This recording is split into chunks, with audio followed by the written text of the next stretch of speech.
Hello there, it's Christian Younggren with Kaizen Automotive Consulting, bringing you more best automotive practices. Have you ever been working with your guest and moving through the automotive sales process and you're at the write-up step?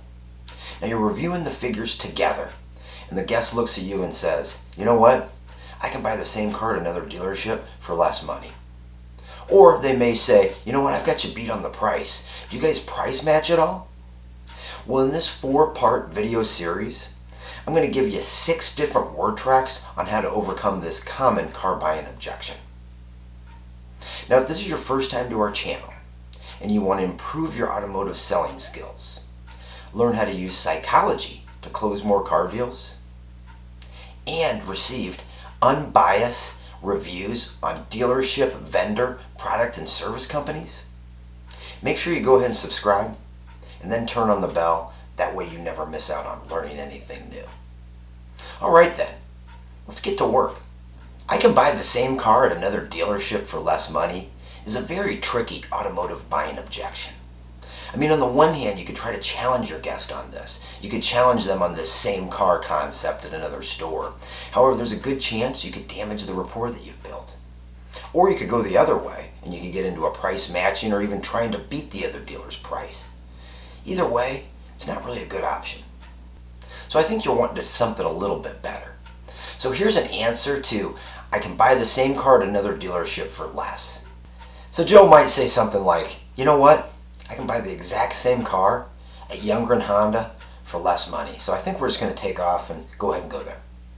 Well, you're going to go ahead and agree and isolate by saying, hey, I totally understand.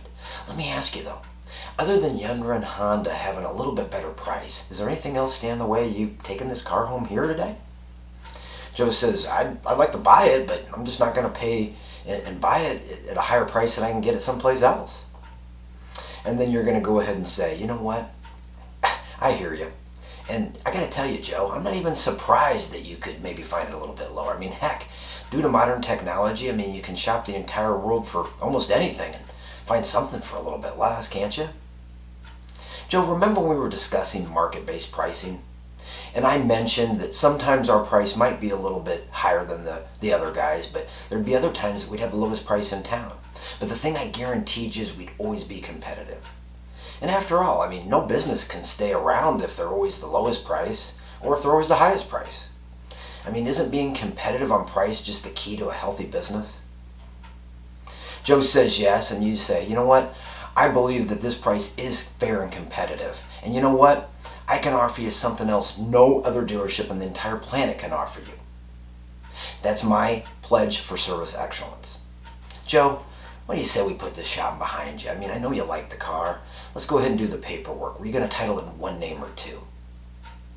Now, since we asked the closing question at the right moment, we gave ourselves a chance to hear a yes.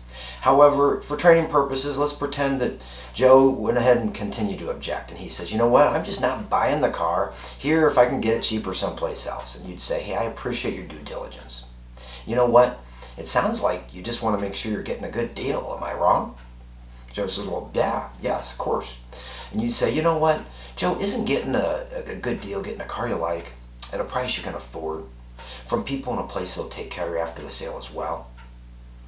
You know what?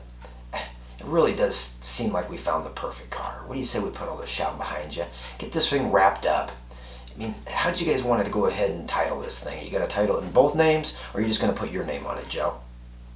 If Joe says just my name, or whatever they say, you've got a car deal and you've overcome the objection. Now, once again, for training purposes, let's say he continues to object. And he says, yeah, you know what? I hear all this good stuff you're telling me about service, but I'm just not going to buy it for more. You say, hey, I appreciate your position. And before you guys take off, indulge me one more moment. Let me just ask this quick question, Buzz, here. Let's pretend for a moment that you guys did end up buying this car. And as part of your celebration, you decided to take your family out to a nice dinner to your favorite restaurant. Now, you were really looking forward to this because you love this place. And as part of the experience, your table got stuck with this waiter who was, while he was nice, and he was trying, he wasn't very good. He didn't check in at the right times. He forgot one of the orders. He didn't bring the food out when it was piping hot. He just was ignorant to the whole process. Now, you're an understanding person, but let's face it, overall, he made your celebration dinner a bad experience. However, you love the chef at this restaurant, so a week later you decide to give it another shot. And this time your table gets a waitress who's indifferent. I mean, her tone of voice, her body language, it all screamed, I just don't care about my job or doing anything above and beyond. I mean, she seemed more interested in getting back to flirting with the bartender and checking her cell phone than she did on waiting tables. So once again, very disappointing dinner. Now, with your confidence a bit shaken in this place, you decide to give it one last shot. Now this time, your waiter's an all-star. He seems to sense your table's needs. He's never too obtrusive, but he's always attentive, always there when you need him.